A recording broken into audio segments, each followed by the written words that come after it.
నువ్వు గైకొనగలిగితే, వాక్యము చేత నీ జీవితాన్ని సరిదిద్దుకోగలిగితే, వాక్యానుసారమైన జీవితాన్ని వెంబడించగలిగితే, నువ్వు వాక్యానుసారమైన జీవితాన్ని ఎప్పుడైతే కలిగి ఉంటావో ఆయన కన్నులు నీ హృదయం మీద కలిగి ఉండి నిన్ను బహుగా దీవించి ఆశీర్వదించబోతున్నాడు. కాబట్టి దేవుని వాక్యము సెలవిస్తుంది ఏమని అంటే, నీ ఎదుట నేను పాపము చేయకూడనట్లు నా హృదయములో నీ వాక్యం ఉంచుకొని ఉన్నాను.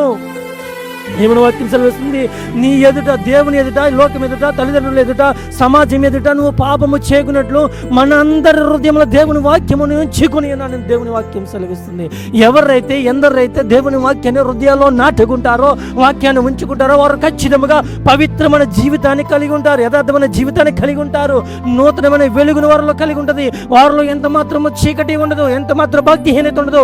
వారిలో భక్తి మాత్రమే, నీతి మాత్రమే, యథార్థం మాత్రమే వారిలో నిలిచుంటుంది.